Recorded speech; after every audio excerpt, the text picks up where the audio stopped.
سلام أحمد المكتب إدارة تفتيش ناشط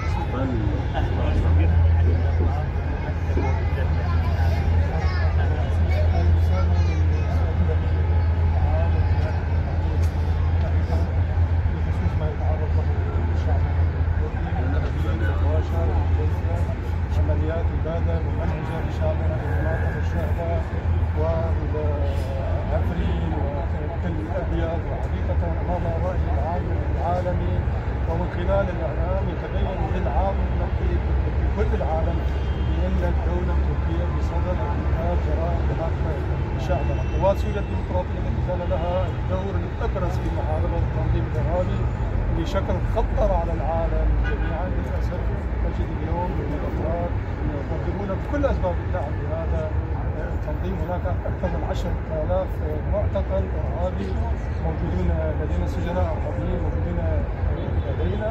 تركيا بصدد إطلاق سراحهم وللأسف إسقاط نظام دمشق لم يأتي به السوريين، مجموعات أيضا لا تختلف عن داعش في توجهاتهم.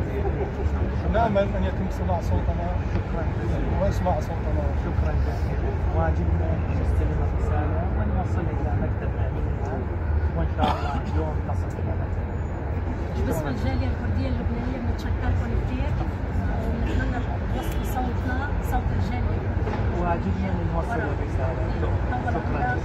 شكرا كثير. شكرا. وللأمم المتحدة نتوجه إليكم اليوم ونحن نعيش لحظة إنسانية مؤلمة تتطلب تدخلكم العاجل، حيث يتعرض الشعب الكردي في مناطق الشهباء وأرياف حلب ومنبج وكوباني لواحدة من أبشع صور الانتهاكات الإنسانية.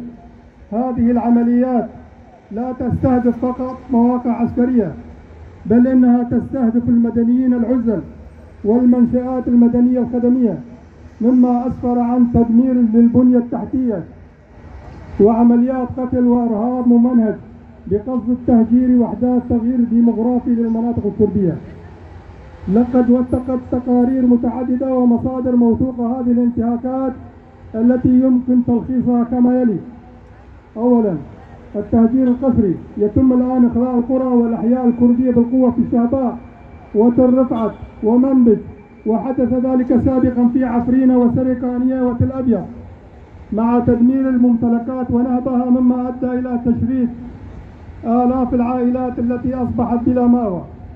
وقد تم نزوح أغلبيتهم إلى شرق الفرات، حيث تعمل الإدارة الذاتية إلى تأمين المأوى ومستلزمات العيش للآلاف من المهجرين من هذه المناطق رغم الإمكانات المحدودة وحالة الحصار. ثانيا، القتل على الهوية. تم استهداف المدنيين الكرد بناء على انتمائهم العرقي، وهو ما يشكل جريمة ضد الإنسانية وفق القوانين الدولية. الاعتداء على الثقافة والتراث. تعرضت مواقع ثقافية ودينية كردية للتخريب المتعمد في محاولة لطمس الهوية الثقافية للشعب الكردي. رابعا، الهجمات الجوية والعدوان أسفر عن سقوط مئات الضحايا من المدنيين بما فيهم النساء والأطفال والشيوخ، وتدمير البنية التحتية الحيوية بما في ذلك المستشفيات، المدارس، محطات الكهرباء والمياه، والقطع المتعمد لمياه الشرب عن محافظة الحسكة، مما يهدد حياة الملايين. إن هذه الممارسات تشكل انتهاكا صارخا للمواثيق الدولية بما في ذلك ميثاق الأمم المتحدة والإعلان العالمي لحقوق الإنسان، بالإضافة إلى اتفاقيات جنيف التي تجرم التهجير القسري واستهداف المدنيين في النزاعات المسلحة. وعليه فإننا وباسم الجالية الكردية في لبنان فإننا نطالب الأمم المتحدة ومجلس الأمن الدولي بما يلي: التدخل العاجل لوقف العمليات العسكرية التركية التي تستهدف الشعب الكردي في سوريا، إرسال بعثة دولية لتقصي الحقائق للتحقيق في الانتهاكات المرتكبة وضمان محاسبة المسؤولين عنها. ثالثا، تقديم المساعدات الإنسانية الفورية للنازحين وضمان عودتهم الآمنة لمنازلهم. رابعا، تفعيل العقوبات الدولية ضد الجهات والأطراف التي تثبت تورطها في هذه الجرائم. خامسا الضغط على الحكومة التركية لوقف عدوانها والانسحاب من الأراضي السورية المحتلة. سادسا تقديم مساعدات إنسانية عاجلة للمتضررين من الهجمات الجوية بما يشمل الغذاء، الدواء والمأوى. سابعا إصدار قرار دولي بفرض حظر طيران على مناطق شمال وشرق سوريا لمنع استهداف المدنيين والبنية التحتية.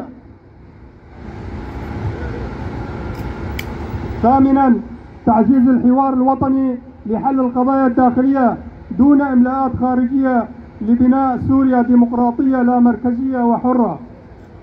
سيادة الأمين العام، الرأي العام: شمال وشرق سوريا تعتبر منطقة مستقرة نسبيا مقارنة بباقي أجزاء البلاد، وتعد نموذجا للتعايش بين مختلف المكونات العرقية والدينية: الكرد، العرب، السوريان، الآشوريين والأرمن، مسلمين ومسيحيين ويزيديين، وتؤوي آلاف من النازحين واللاجئين. إن استمرار الهجمات التركية يهدد هذا الاستقرار والنسيج المجتمعي ويؤدي إلى زعزعة الأمن الإقليمي والدولي. قوات سوريا الديمقراطية لعبت دورا محوريا في دحر تنظيم داعش، واستهداف هذه المناطق يعرض جهود محاربة الإرهاب للخطر ويمنح التنظيمات المتطرفة فرصة للعودة.